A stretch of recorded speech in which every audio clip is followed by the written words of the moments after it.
আবারও সুব্রতার জ্ঞান ফিরেছে, কিন্তু সময় এখন কতটার ঘরে তার জানা নেই। ক্যাবিনের ভেতরটা নিস্তব্ধতায় ঘেরা। জ্ঞান ফিরার সাথে সাথে শরীর মনের অসহনীয় পীড়াগুলোও মেয়েটার কাছে ফিরে এসেছে। একটা পা নাড়াচাড়া করা যাচ্ছে না কোনভাবেই। হাতে ক্যানোলা ফিট করা, বুকে কয়েক প্রজাতির সরঞ্জাম লাগানো। মেয়েটা বহু কষ্টে টেনে চোখ খুলতে চাইল। চোখ খোলার সাথে সাথেই হুড়মুড়িয়ে চোখের পানি ঝরা শুরু করেছে চোখের কোল ঘেঁষে। মেয়েটা তবুও জোরপূর্বক খুলে রাখল চোখ। মাথাটা এত ভার, দেহে বুঝি কোন শক্তিই অবশিষ্ট নেই। মেয়েটা তবুও ভার ঠেকা মাথাটা নিয়ে শোয়া থেকে উঠতে চাইল। ওকে উঠতে দেখে একজন নার্স দৌড়ে এসে আটকালো। বলল, এ কি উঠছেন কেন আপনি? শুয়ে পড়ুন। হাতে টান পড়লে ক্যানলায় রক্ত উঠে যাবে। উদ্ধৃতি চিহ্ন। উহু, আমি একটু বসতে চাই। পুরো শরীর ব্যথা করছে। মাথাটা খুব ভার লাগছে। কিন্তু কেমন কেমন যেন খালি খালি। আমায় একটু সাহায্য করুন দয়ে করে। খুবই নিভু নিভু স্বরে বলল মেয়েটা। নার্স তবুও তা শুনল না। তাদের শোনা বারণ। শুইয়ে দিতে চাইল। শুভ্রতা পেরে না উঠে আবার শুয়ে পড়ল। পরাশ্রু সৈনিকের মতো বলল, এখন কটা বাজে? আমার পরিবারের। বলতে গিয়েও আটকালো মেয়েটা। তার পরিবার? আসলেই কি তার পরিবার? তার তো কোন পরিবারই নেই। সে কে আসলে? এতিম? কারো জারজ? কারো দয়া? গলায় যেন শক্ত কোন পাথর চেপে দিল কেউ। এত তীক্ষ্ণ ব্যথা এর। ঢোক গিলতে চেয়েও পারল না। কণ্ঠরোধ হতেই চোখ বেয়ে ঝরঝরিয়ে অশ্রু গড়তে শুরু করল। খুব অসহায়ের ন্যায় শক্ত ঢোক চেপে বলল, বাড়ির বাড়ির কাউকে ঢেকে দিন না। একটু কথা বলবেন না? কষ্ট হবে আপনার। আমি ডক্টরকে ডাকছি। আপনার বাড়ির লোক সকলে ব্যস্ত। আপনার সাথের জনকে আজ সিঙ্গাপুর পাঠানো হবে। ওনার অবস্থা বেশ ক্রিটিক্যাল। উদ্ধৃতি চিহ্ন। শুভ্রতার পৃথিবীতে যেন ঘোর আমানিশা নেমে এলো। মেহরাদের কথা মনে পড়তেই ক্রমান্বয়ে হৃৎস্পন্দনের বেগ বাড়তে লাগল। তার এই অবস্থাতেই এত কষ্ট হচ্ছে। লোকটার কেমন লাগছে? সে কেমন স্বার্থপর। লোকটার কথা তো তার একটুও মনে পড়ল না। মেহরাদ ভাই জানলে নিশ্চয়ই বলবে, সুব্রতা তুই আদৌ আমায় ভালোবাসিসনি। আর বাসলেও আমার মতো বাসতে পারিসনি। অথচ মেয়েটা নিজেই সেন্সলেস ছিল এতক্ষণ যাবৎ।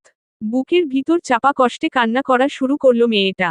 ওকে কাঁদতে দেখে নার্স হকচকিয়ে গেল। সুব্রতাকে থামানোর চেষ্টা করল।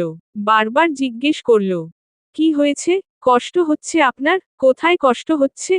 সুব্রতা ক্রমাগত মাথা নাড়িয়ে নিষেধ করল। অস্ফুট স্বরে কেঁদে কেটে বলল, আমায় নিয়ে যান ওনার কাছে। আমি দেখতে চাই ওনায়। কথা বলতে চাই। আমার যে উনি ছাড়া আপন কেউ নেই আর। আমায় দয়া করে একটু বার নিয়ে যান প্লিজ। কান্না করতে করতে অতি দ্রুতই ক্লান্ত হয়ে গেল শুভ্রতা। দুর্বল শরীর ভেঙে আসতে হেলে পড়ে যেতে নিল নার্স আটকালো আতঙ্কিত হয়ে। বেচারি বেশ ঘাবড়ে গিয়েছে। কিছুতেই কান্না থামাতে না পেরে অসহায় হয়ে ডক্টর ডাকলেন ইন্টারকমে। সায়ান তালুকদারকে শুভ্রতার পাগলামু জানাতে উনি ছুটে এলেন ক্যাবিনে। আর আধ ঘন্টা পরেই মেহরাদকে হসপিটাল থেকে বের করা হবে। এখান থেকে আদনান আর আলতাফ তালুকদার যাবেন সাথে। ছেলের জন্য দিশেহারা তিনি কিছুতেই ছেলেকে বগল ছাড়া করতে নারাজ। এদিকটা জাবের আর আমজাদ তালুকদার সামলাবে। আর সায়ান তালুকদার তো আছেই। মেহরাদের এ অবস্থায় কাউকেই দেখার সুযোগ দেওয়া হয়নি। সে জায়গায় শুভ্রতা তো অসুস্থ, ওকে দিবে? সায়ান তালুকদার মেয়েকে বুঝাতে ব্যর্থ হচ্ছে।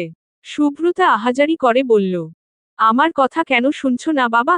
আমি তোমাদের মেয়ে না বলে কি আমার একটা আবদারও রাখা যায় না? ও বাবা, এটা অন্তত রাখো। আর কখনো কোন আবদার করব না। কিচ্ছু চাইব না। আমার মনে হচ্ছে, আমি মেহরাদ ভাইকে আজকে না দেখলে আর দেখতে পারবো না। কোথায় নিয়ে যাবে তোমরা ওনায়? উনি সুস্থ হচ্ছেন না কেন বাবা? উনি জানে না আমি এখানে পড়ে আছি? আমার নিঃশ্বাস আটকে আসছে, বাবা। শুনছো তুমি? শুনতে পাচ্ছ? আমায় দেখতে দাও ওনায় একবার। উদ্ধৃতি চিহ্ন। মেয়ের কথায় সায়ান তালুকদারের চোখ বেয়ে ঝরঝরিয়ে অশ্রু গড়ালো। এমন হাহাকার ভরা আকুল আবেদনে সায়ান তালুকদার শেফ মেয়ের মাথাটা বুকে চেপে ধরতে চাইলেন, কারণ ওনার মুখের বলি যে ফুরিয়েছে। কি বলবে মেয়েকে? অনাদারে অবহেলায় বড় হওয়া মেয়েটাকে এটা বলেও তো সান্ত্বনা দেওয়া যায় না যে। আমরা কি তোমায় কখনো পর ভেবেছি? কখনো কষ্ট দিয়েছি? মেয়েটাকে তো বেইমান ধোঁকাবাজ স্ত্রীর জন্য কখনো বুকে জড়িয়েও কাছে রাখতে পারেনি। আদর করতে পারেনি। আজ কোন মুখে সান্ত্বনা দিবে? কিভাবে গ্রহণ করবে মেয়েটা সান্ত্বনা? ডক্টররা শুভ্রতার এরকম পাগলামু দেখে সেডাটিভ দিয়ে ঘুম পাড়িয়ে দিতে চাইল। ইনজেকশন নিয়ে কাছে একতেই সাদা ব্যান্ডেজে মুড়ানো ভাঙ্গা পা নিয়ে বেডে হুলস্থুল লাগিয়ে দিল মেয়েটো। এক পা, এ কি অসহনীয় ব্যথা! কোনভাবেই নাড়ানো দেয়। তবুও মেয়েটা নাছোড় বান্দা পাগলামো করছে। দূর থেকে উবু হয়ে একটা সার্জিক্যাল ব্লেড নিয়ে হাতের শিরায় চাপতেই সকলে শঙ্কিত হয়ে স্থির হলো। একজন সিনিয়র ডক্টর এলো। রিল্যাক্স হতে বলল ওকে। খুবই শান্তভাবে বলল, রিল্যাক্স হও, সুইট গার্ল। কে বলেছে তোমায় দেখতে দেওয়া হবে না? আমি নিয়ে যাব তোমায়। আমার সাথে যাবে তুমি। রিল্যাক্স হও, ওটা ফেলে দাও। সুব্রতা মানল না, বলল, আপনারা দিবেন না, আবার ঘুম পাড়িয়ে দিবেন আমায়। আমি শুধু একটু দেখব ওনায়। প্লিজ, কোন ডিস্টারবনেস ক্রিয়েট করব না। আমায় একটু দেখতে দিন। ওকে, ওকে, নিয়ে যাব তো মামুনি। তুমি শান্ত হিও, ওটা ফেলো। নার্সকে আদেশ দিল একটা হুইল চেয়ার নিয়ে আসতে ওর জন্য। নার্স ছুটে গেল বাইরের দিকে। সুব্রতা কিছুটা শান্ত হলেও ফের বলল, আমায় ধোকা দিবেন না বলে দিলাম। আমি কিন্তু নিজেকে শেষ করে দিতেও দুবার ভাবব না। সিনিয়র ডক্টর আশ্বস্ত করল ওকে। কোন ধোকা দেওয়া হবে না জানালো। নার্স হুইল চেয়ার আনতেই সুব্রতা ব্লেড নামালো। জন নার্স ধরে ওকে হুইল চেয়ারে বসালো। পায়ে চাপ পড়তেই কুকিয়ে উঠল মেয়েটা। হাতের ক্যানোলা গুলো কখনোই রক্ত উঠে যেতে নার্সরা সরিয়ে নিয়েছে। শুধু নাসাল ক্যানোলাটা রয়েছে, ওটা সমেতই বাহিরে নিয়ে যাওয়া হলো ওকে। আইসিইউর রুমের দিকে যেতে যেতে সুব্রতা আইসিইউ বাইরে তার পরিবারের অতি পরিচিত চেহারাগুলো দেখল। সকলের চোখ কান্না ভেজা, চোখে মুখে হাহাকার। সোহানা দৌড়ে এসে জাপটে ধরতে চাইলে ডক্টর নিষেধ করল। ওর এই অবস্থা দেখে শান্তা সোহানা দুবনি খুব করে কাঁদল। মেয়েটা এত অভাগী। সুব্রতাকে যখন নিষ্প্রভ নিস্তেজ মেহরাদের আইসিইউ রুমে নেওয়া হলো। মনিটরের ভিপ ভিপ শব্দ, পরনে হসপিটালের পোশাক, কেমন নিস্তেজ। সুব্রতা না চাইতেও অস্ফুট স্বরে চিৎকার করে উঠতে নিল। আবার নিজেই নিজের মুখ চেপে ধরল। থরথর করে কাঁপছে দেহ।